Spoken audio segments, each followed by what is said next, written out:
जय हिंद दोस्तों, स्वागत है आपका आपके यूट्यूब चैनल पर। दोस्तों, अगर आपने आरपीएफ में जो वैकेंसी आई है 4660 वैकेंसी, अगर आपने दरोगा पद के लिए आवेदन किया है तो आपको सिलेबस जानना बहुत ही ज़रूरी है।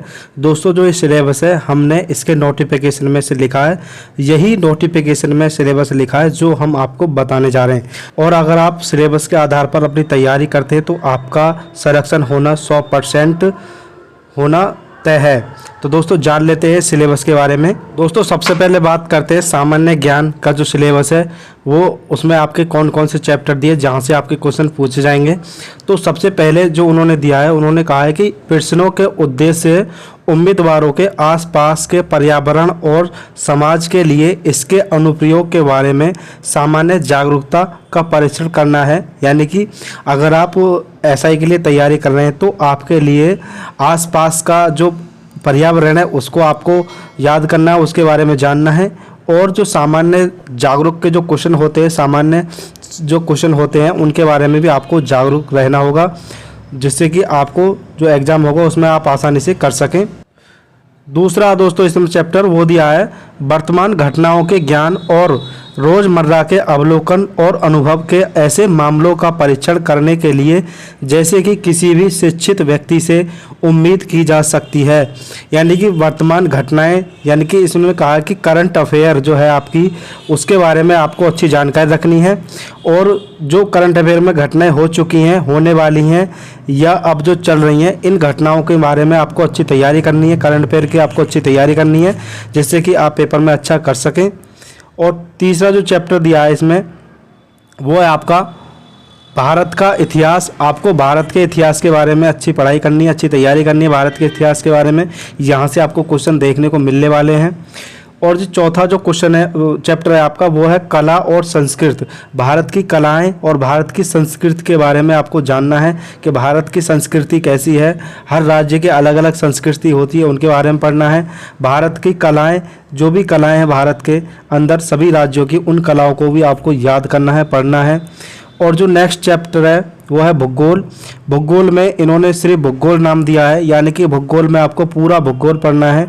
जो भी भूगोल में आता है, भूगोल के अंदर जो भी आता है वो सभी को आपको पढ़ना है, उनकी अच्छी तैयारी करनी है। नेक्स्ट है फिर आपका जो चैप्टर है वो है अर्थशास्त्र। अर्थशास्त्र के बारे में आपको अच्छा ज्ञान करना है, अच्छी पढ़ाई करनी है, पूरी तैयारी करनी है। जो भी अर्थशास्त्र होता है उसका आपको जो बुक लोगे उसमें अर्थशास्त्र का भी चैप्टर होता है, सभी भूगोल का भी होता है, उन सभी को आपको अच्छे से पढ़ना है। इसमें सिर्फ चैप्टरों के नाम दिए हैं, कोई पूरा जो भूगोल है इस प्रकार से आपके जो एक विषय का नाम दे दिया है भूगोल अर्थशास्त्र, लेकिन उन्होंने चैप्टर नहीं खोले हैं। चैप्टर उन्होंने कहा है कि आपको पूरी पढ़ाई करनी है, सभी भूगोल के अंदर, अर्थशास्त्र के अंदर पूरा आपको पढ़ना है। जो सातवां जो चैप्टर दिया उन्होंने वो है सामान्य राजनीति। आपको राजनीति के बारे में पढ़ना है, सामान्य राजनीति जो है उसके बारे में आपको पढ़ना है, इसकी अच्छी तैयारी करनी है।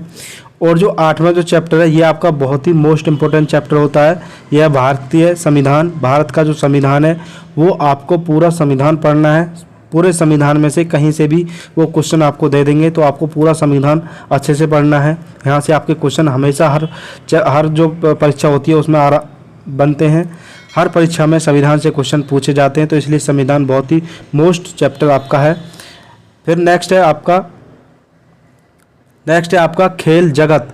जो खेल जगत है, खेल जगत के बारे में आपको पढ़ना है। क्रिकेट के बारे में, फुटबॉल के बारे में, हॉकी के बारे में, जो भी खेल जब भी हुए, ओलंपिक के बारे में, इन सभी खेलों के बारे में आपको पढ़ना है। यहाँ से भी आपके क्वेश्चन बनने वाले हैं।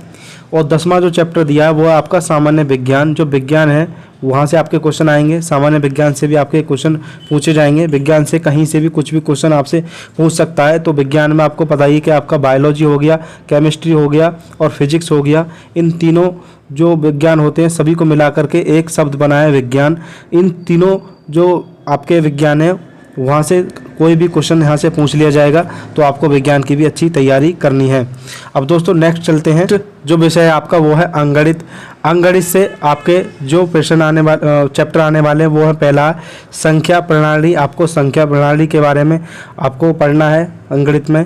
और फिर है पूर्ण संख्याएं। जो पूर्ण संख्याएं होंगी उनके बारे में आपको पढ़ना है। आपको देख लेना है किस प्रकार से कौन सी पूर्ण संख्या है, कौन सी अपूर्ण संख्या है, ये पूछ ली जाती हैं। और तीसरा जो है वो है आपका दशमलव और भिन्न। जो दशमलव और भिन्न वाले जो क्वेश्चन होते हैं वो इसमें से पूछे जाएंगे। और संख्याओं के बीच संबंध, उनके बीच क्या संबंध है, छोटी है बड़ी है, इस प्रकार से इसमें पूछ लिया जाता है, तो आपको यहाँ से भी पढ़ना है।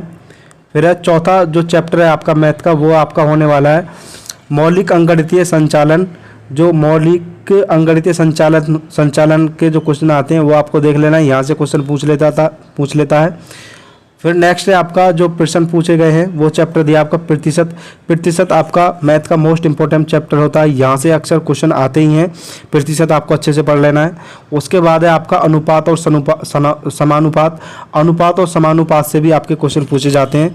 फिर है आपका औसत, नेक्स्ट जो चैप्टर वो है औसत भी मोस्ट इंपॉर्टेंट चैप्टर है, यहाँ से अच्छे क्वेश्चन आपको देखने को मिलने वाले हैं मैथ के अंदर, तो इनकी अच्छी तैयारी करनी है आपको। और फिर मोस्ट इंपॉर्टेंट चैप्टर है आपका ब्याज से आते हैं, चक्रवृद्धि साधारण ब्याज, दोनों से क्वेश्चन पूछ लेता है। दोनों में से किसी पर भी वो क्वेश्चन पूछ लेगा आपसे कि इसका चक्रवृद्धि ब्याज साधारण ब्याज में से आपके किसी में से भी क्वेश्चन पूछ लेता है, और दोनों में अंतर भी कभी कभार पूछ लेता है। तो आपको साधारण ब्याज और चक्रवृद्धि ब्याज दोनों की अच्छी तैयारी करनी है।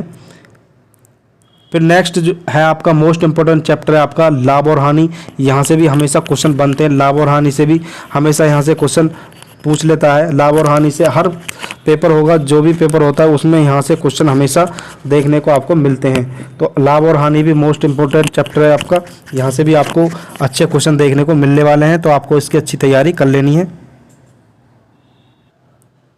फिर उसके बाद है नेक्स्ट है आपका बट्टा, जो बट्टा और छूट वाले क्वेश्चन होते हैं यहाँ से भी पूछ लेता है। बट्टे और छूट जो होती है, किसी वस्तु पर छूट दी जाती है, इस प्रकार क्वेश्चन बनते हैं, तो यहाँ से भी क्वेश्चन आपके बनते हैं, यहाँ से भी आपको अच्छे से पढ़ लेना है इनको भी।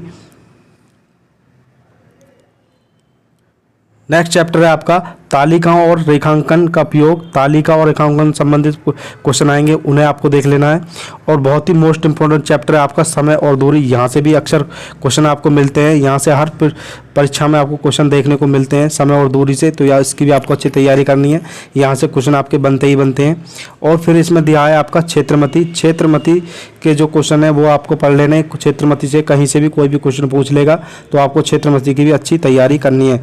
दोस्तों इन्होंने बहुत ही छोटे में और इम्पोर्टेंट चैप्टर ही इसके अंदर मैथ के अंदर दिए हैं, तो इनको आपको अच्छी तैयारी करनी है। अब नेक्स्ट है दोस्तों आपका नेक्स्ट है आपका रीजनिंग से जो क्वेश्चन बनते हैं, जो चैप्टर हैं जहाँ से पूछे जाते हैं उनके बारे में बात कर लेते हैं। पहला जो चैप्टर दिया है ये है एनालॉजिस में से भी आपके क्वेश्चन पूछ लेगा, आपको लॉजिक से जो आते हैं वहाँ आपको देखना है, भरना है उनको। और दूसरा है आपका समानताएं और अंतर, आपको ये देखना है किसमें क्या समानता है और क्या इनमें अंतर दिया, इस प्रकार क्वेश्चन आपको देखने हैं, वो आपको करने हैं। तीसरा जो चैप्टर है वो आपका स्थानिक दृश्य, यानी कि आपको एक दृश्य होंगे, वो को स्थान में आपको देखना होगा किस स्थान पे ये दृश्य ये चित्र है वो आएगा, इस प्रकार क्वेश्चन पूछ लेता है। फिर आपका स्थानिक अभिविन्यास जो है आपका, इसमें से आपके क्वेश्चन पूछ लेता है, यहाँ से भी आपको अच्छे पढ़ लेना है। नेक्स्ट चैप्टर दिया वो आपका समस्या समाधान और विश्लेषण, समस्या समाधान विश्लेषण से भी क्वेश्चन आते हैं, आपको समस्या है सुलझाना है, विश्लेषण करना है उसका। और छठा जो है वो आपका निर्णय लेना है, और सातवां आपका निर्णय लेने के प्रश्न, ये दोनों अलग अलग दिए हैं तो हमने अलग अलग ही लिखे हैं, निर्णय और निर्णय लेने के प्रश्न, ये दो चैप्टर हैं, दोनों ही वैसे क्वेश्चन तो होते हैं दोनों में सेम ही से होते हैं, इसी प्रकार से किया जाता है, लेकिन इन्होंने जो सिलेबस में अलग अलग दिया है तो हमने भी आपको अलग अलग ही बता दिया है, आपको इनको भी पढ़ लेना है। फिर है आपका दृश्य स्मृति, किसी चित्र को देख के आपको उसके बारे में जानना है, दिमाग लगाना है, उसको हल करना है। और नौवां है आपका भेदभावपूर्ण अवलोकन, आपको भेदभावपूर्ण उसमें अवलोकन करना है, देखना है कि इसमें क्या भेदभाव है, क्या अलग है, इस प्रकार से आपको देखना है। और 10वां है आपका संबंध अवधारणाएं, संबंधित क्वेश्चन इसमें पूछे जाएंगे, तो आपको ये भी अच्छे से पढ़ लेना है। आपकी जो रीजनिंग की बुक होगी उसमें सभी चैप्टर आपको मिल जाएंगे। और 11वां है आपका अंकगणितीय तर्क, अंकगणितीय के जो क्वेश्चन होंगे, जो आपके नंबर आएंगे उनमें आपको तर्क करना है, किस प्रकार से आपको उनको देखना है, उनमें तर्क करना है आपके लिए कि ये कहाँ सही है और कहाँ गलत है, इस प्रकार से। और 12वां है आपका मौखिक और चित्र वर्गीकरण, मौखिक चित्र आपको देंगे उनका वर्गीकरण करना है, उनको देखना है आपको। और 13वां है आपका अंकगणितीय संख्या श्रृंखला। अंकगणितीय की संख्या श्रृंखला दी गई होंगी, उनमें से कुछ मिस होगा, आपको पूरा करना होगा। इस प्रकार के क्वेश्चन यहाँ से बनते हैं। फिर है 14वां है आपका गैर मौखिक श्रृंखला। फिर गैर मौखिक श्रृंखला होंगी, ये भी यहाँ से भी आपको इसे पूरा करना है। श्रृंखला दी गई उनको आपको पूरा करना है। फिर आपका कोडिंग डिकोडिंग से भी क्वेश्चन हमेशा पूछे जाते हैं, तो आपको ये तो पढ़ ही लेना है। बहुत ही मोस्ट इंपॉर्टेंट चैप्टर होता है रीजनिंग का, यहाँ से हमेशा क्वेश्चन आपके बनते हैं। नेक्स्ट है फिर आपका कथन और निष्कर्ष। ये भी बहुत मोस्ट इंपॉर्टेंट चैप्टर होता है रीजनिंग का, यहाँ से हमेशा क्वेश्चन पूछ लिया जाता है, तो यहाँ से भी आपको अच्छी तैयारी कर लेनी है। नेक्स्ट जो है आपका चैप्टर वो है सिलोजिस्टिक तर्क, यानी कि सिलोजिस्टिक तर्क जो होते हैं वो आपको देखना है, किस प्रकार से लगाए जाते हैं तर्क, उनको आपको अच्छे से पढ़ लेना है। तो यहाँ से भी आपके अक्सर क्वेश्चन पूछे जाते हैं। तो दोस्तों ये तो था RPF 4660 SI भर्ती सिलेबस, जो हमने आपको पूरा अच्छे से पढ़ा दिया है, बता दिया है आपको। अगर ये जो चैप्टर है, अगर आप इन चैप्टरों की अच्छी तैयारी कर लेते हैं तो आपका 100% सिलेक्शन हो जाएगा। दोस्तों अगर आपको वीडियो अच्छी लगी हो, हमारी मेहनत अच्छी लगी हो, तो प्लीज़ चैनल को सब्सक्राइब कर लें, बेल आइकन को दबा दें। और दोस्तों भर्ती में बने रहने के लिए, लास्ट तक बने रहने के लिए आप चैनल को सब्सक्राइब जरूर कर लें। समय समय से आपको जो भी अपडेट होगी, समय समय से आपको अपडेट करा दिया जाएगा। दोस्तों इस वीडियो में इतना ही, मिलते हैं नेक्स्ट वीडियो में। थैंक यू, धन्यवाद।